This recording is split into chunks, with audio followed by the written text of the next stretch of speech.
প্রশ্নটি হচ্ছে যে ব্যভিচার যারা করে তাদের কি বিচার হবে? জি ভাই, ব্যভিচার মানে জেনা, যারা জেনা করে তাদের বিচার হবে কিনা? অবশ্যই বিচার হবে। জেনা এমন একটি অপরাধ যে অপরাধের সাজা আল্লাহ তাআলা দুনিয়াতে রেখেছেন। অবিবাহিত যদি হয় তাদের শাস্তি বেত্রাঘাত, বিবাহিত হলে তাদের শাস্তি মৃত্যুদণ্ড, রজম। কোরআনে কারিমে সুস্পষ্টভাবে আল্লাহ রাব্বুল আলামিন জেনার শাস্তি সম্পর্কে আলোকপাত করেছেন। আর আখিরাতে যদি কেউ জেনার শাস্তি করে তওবা ছাড়া, গুনাহ আল্লাহর কাছ থেকে মাপ নেওয়া ছাড়া যায়, তাহলে সেক্ষেত্রে তার শাস্তি কি হবে?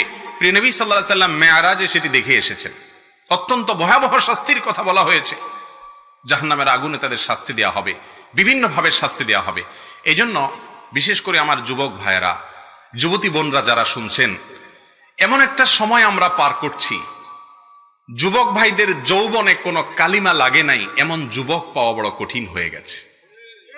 ভাইরা আমার, বৃদ্ধ বয়সে সিজদায় যাবেন, রুকুতে যাবেন, তাসবিহ তেলাওয়াত করবেন, আপনার চোখের সামনে ভাসবে আপনার যৌবনকালের সে সমস্ত ভ্রষ্টতা, নষ্টতা, নোংরামি, অসভ্যতা, অশ্লীলতা আর জেনা ব্যভিচারের দৃশ্যগুলো।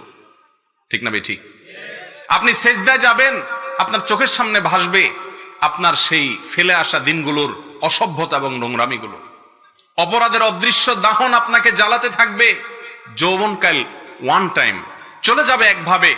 ভাইরা আমার, যদি এটাকে পবিত্র রাখতে পারেন, সংগ্রাম করতে পারেন শয়তানের বিরুদ্ধে, নিজের বিরুদ্ধে, ইনশাআল্লাহ বিইذনিল্লাহ আপনার এই যৌবনকালকে সারা জীবন আপনি এনজয় করে যাবেন, ইবাদতে মজা পাবেন। আল্লাহ তাআলা আমাদের সবাইকে জেনার যে সায়লাব চলছে, যে আহ্বান চতুর্দিক থেকে জেনার হাতছানি চলছে, সেখান থেকে আমাদের যুবক ভাই বোনদেরকে আল্লাহ তাআলা হেফাজত করুন। এর শাস্তি অত্যন্ত ভয়াবহ। জি।